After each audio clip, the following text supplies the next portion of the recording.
बिस्मिल्लाहिर्रहमानिर्रहीम, अस्सलाम वालेकुम। My name is Noman Ahmed Qadri और उम्मीद करता हूँ कि आप सब खैरियत से होंगे और हमारा चैनल एंजॉय कर रहे हैं। आज का हमारा जो लेसन है वो है यूनिट 8। यूनिट 8 में हम डिस्कस करेंगे डेमोन्स्ट्रेटिव प्रोनाउंस को। डेमोन्स्ट्रेटिव प्रोनाउंस क्या होते हैं उसको समझाने से पहले मैं आज की टिप आपके साथ शेयर करना चाहूँगा। बहुत सारे लोग मुझसे सवाल करते हैं कि हमें अपनी स्पीकिंग को बेहतर करना है, तो याद रखिएगा स्पीकिंग का ताल्लुक हमेशा आपकी लिसनिंग से होता है। The better your listening is the better your speaking is.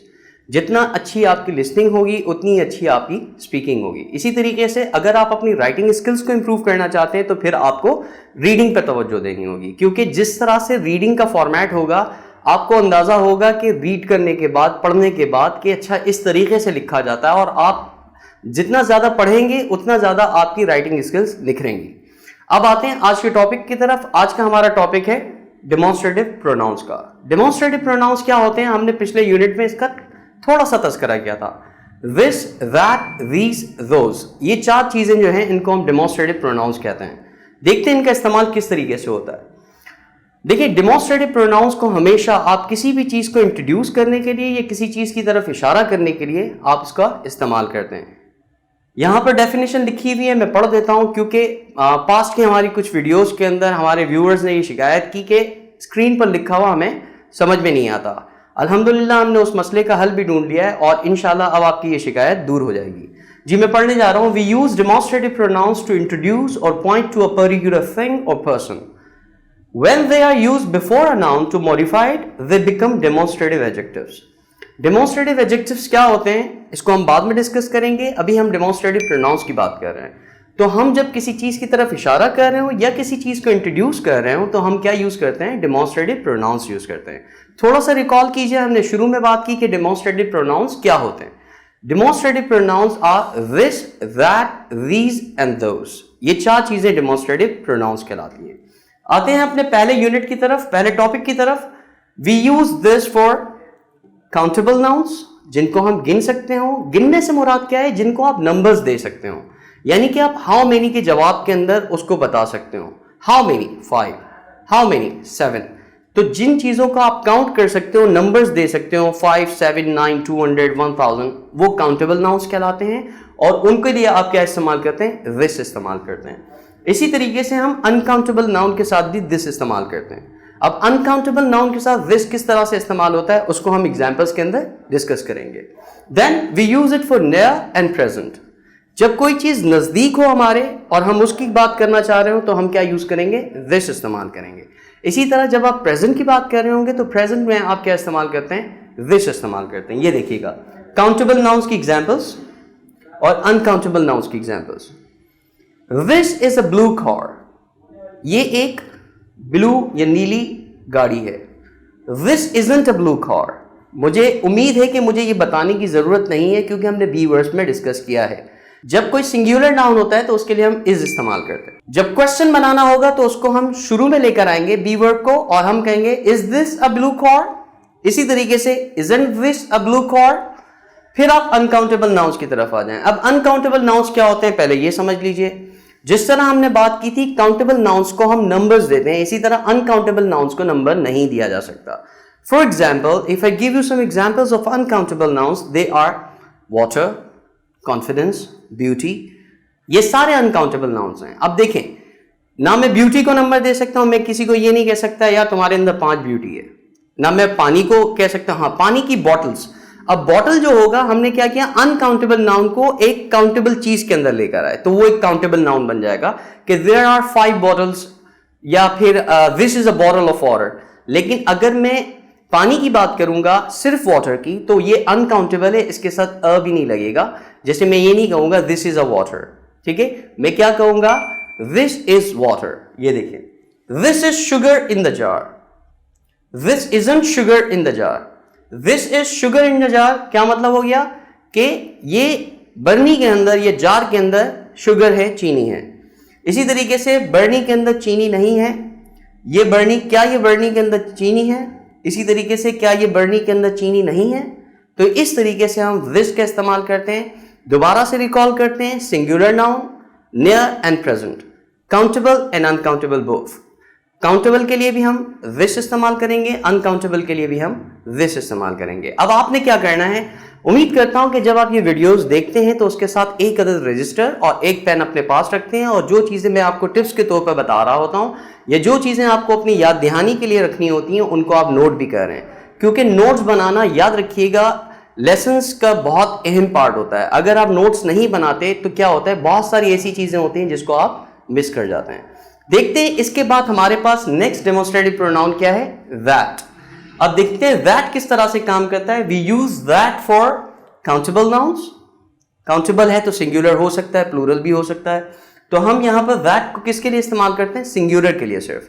इसी तरीके से अनकाउंटेबल नाउन्स के लिए भी आप दैट का इस्तेमाल कर सकते हैं। वो कैसे होगा हम डिस्कस करेंगे। फार एंड प्रेजेंट, दिस क्या था, नियर एंड प्रेजेंट, कोई चीज नजदीक है और प्रेजेंट में बात हो रही है। दैट किसके लिए इस्तेमाल कर रहे हैं, कोई चीज दूर है और हम प्रेजेंट में बात कर रहे हैं, तो उस चीज की तरफ बात करने, उस चीज का इशारा करने के लिए हम दैट का वर्ड यूज करेंगे, दिस इस्तेमाल नहीं करेंगे। इसी तरीके से पास्ट की अगर हम बात कर रहे हैं तो पास्ट के लिए क्या हो जाएगा, बी वर्ब चेंज हो जाएगा। जैसे हम दैट इज प्रेजेंट की बात कर रहे हैं, दैट वाज पास्ट की बात कर रहे हैं। कैसे इस्तेमाल होगा देखते हैं। काउंटेबल नाउन्स सिंगुलर कैसे यूज होता है, दैट इज अ फैन। अब देखो जब मैं कह रहा हूं दैट इज अ फैन तो इसका मतलब है कि वो पंखा मुझसे दूर है, नजदीक नहीं है। अगर वो नजदीक होगा तो मैं क्या यूज करूंगा, दिस इज अ फैन। अब आप अपने आसपास देखिए क्या चीज आपके नजदीक है, उसके लिए आप दिस इस्तेमाल कीजिए, और क्या चीज आपसे दूर है उसका बताने के लिए आप दैट इस्तेमाल कीजिए। तो इस तरीके से आपकी प्रैक्टिस भी होती रहेगी। नेगेटिव बनाना है तो इसके बाद मैं नॉट ले आऊंगा और कॉन्ट्रैक्शन के साथ मैं इसको इजंट पढ़ूंगा।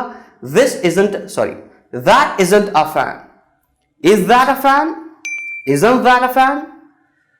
ये हो गया काउंटेबल नाउन्स। अब देखिए अनकाउंटेबल नाउन्स क्या होते हैं। वाटर, जैसे हमने पहले दिस के अंदर इसको डिस्कस किया था, that is water in the pool, that is water in the pool, इसका मतलब मैं दूर खड़ा हुआ हूं और पूल मुझसे दूर है, ठीक है। तो मैं जब उसकी बात करूंगा तो मैं कहूंगा that is water in the pool। तो अब मैं एक ऐसी चीज की तरफ इशारा कर रहा हूं जो कि अनकाउंटेबल भी है और मुझसे दूर भी है। नेगेटिव कैसे बनाऊंगा, that isn't water in the pool, is that water in the pool, isn't that water in the pool। फिर आप आ जाइए पास्ट के अंदर, that was an Android mobile, इसका मतलब है मैं पास्ट की बात कर रहा हूं। अगर मैं this इस्तेमाल करता तो क्या हो जाता, ये एक एंड्रॉइड मोबाइल है, this is an Android mobile. और अगर मैं पास्ट की बात कर रहा हूं तो मैं कहूंगा that was an Android mobile, मैं किसी पास्ट के मोबाइल की बात कर रहा हूं। इसी तरीके से that wasn't an Android mobile, was that an Android mobile, wasn't that an Android mobile, क्या वो एंड्रॉइड मोबाइल नहीं था। तो इस तरीके से that this से थोड़ा सा मुख्तलिफ होता है। अब हम देखते हैं नेक्स्ट क्या है। देखिए these, this का प्लूरल these होता है, कैसे इस्तेमाल होता है, we use these for countable nouns plural, near and present। Near and present जब हमारे लिए सिंगुलर होगा तो हम दिस इस्तेमाल करेंगे, और नियर एंड प्रेजेंट जब हमारे पास एक से ज्यादा होंगे तो हम क्या यूज करेंगे, these।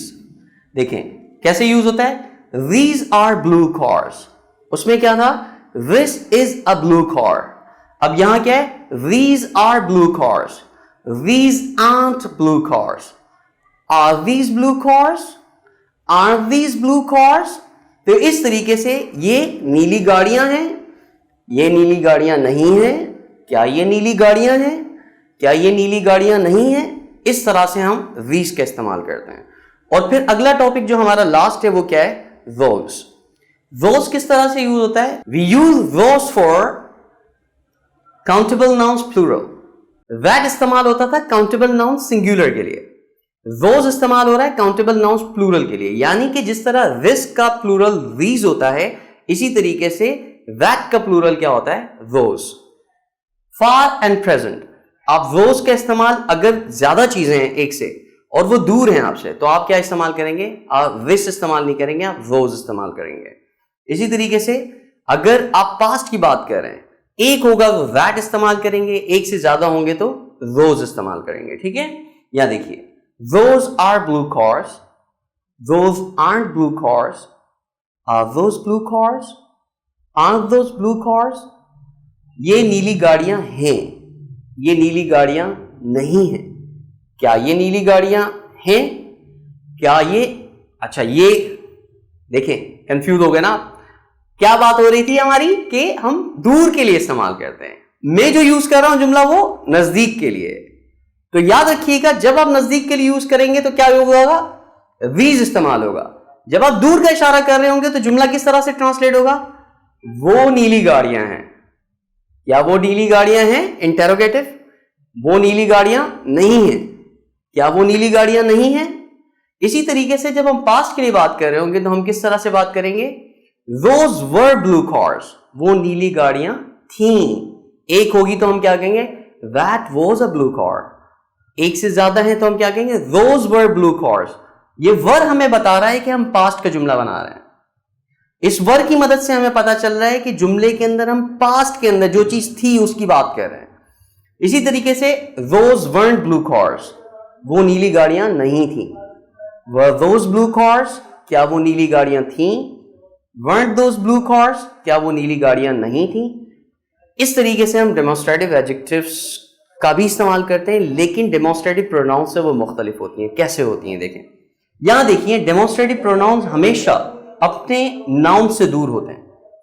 Those were blue cars, बीच में क्या आ रहा है? वर्ब आ रहा है। जब मैं इसके साथ this, that, these, those, इनके फौरन बाद नाउन्स इस्तेमाल करूं तो ये डेमोस्ट्रेटिव प्रोनाउंस डेमोस्ट्रेटिव एडजेक्टिव्स बन जाते हैं। कैसे? मिसाल के तौर पर This car is mine. अब देखिए, car के बिल्कुल साथ this आ रहा है और मैं क्या कर रहा हूं? car के साथ जब मैंने this इस्तेमाल किया तो ये क्या बन जाएगा? This डेमोस्ट्रेटिव एडजेक्टिव बन जाएगा। क्योंकि एडजेक्टिव, अगर आपको पार्ट्स ऑफ स्पीच याद हो, अगर नहीं याद है तो वीडियो दोबारा देखिए कि पार्ट्स ऑफ स्पीच में हमने एडजेक्टिव की बात की थी कि एडजेक्टिव्स वो होते हैं जो किसी नाउन को मॉडिफाई कर रहे हो। तो जब मैं कहता हूं this car, तो इसके अंदर car क्या चीज मॉडिफाई कर रही है? this यूज कर रहा है। इसी तरीके से सारे डेमोस्ट्रेटिव प्रोनाउंस जब नाउन्स के बिल्कुल साथ इस्तेमाल होंगे तो वो डेमोस्ट्रेटिव एडजेक्टिव्स बन जाएंगे। उम्मीद करता हूं कि आज की वीडियो आपको पसंद आई होगी और आपने इसमें से कुछ सीखा होगा। जब आप हमारी वीडियो देखते हैं तो उसको लाइक जरूर कीजिए, उसको शेयर कीजिए और चैनल को सब्सक्राइब भी कीजिए। कमेंट के अंदर अपनी कीमती राय, नेगेटिव या पॉजिटिव, हमें उससे कोई फर्क नहीं पड़ता, क्योंकि पॉजिटिव कमेंट्स हमारे इंकरेजमेंट करते हैं और नेगेटिव कमेंट्स हमें सीखने का मौका देते हैं कि अभी भी कुछ ऐसे अनसेटिस्फाइड व्यूअर्स हैं हमें, जिनको सेटिस्फाई करना बाकी है और कंटेंट को या हमारे स्टाइल को बेहतर करना जरूरी है। अपना बहुत ख्याल रखिएगा। अल्लाह हाफ़िज़।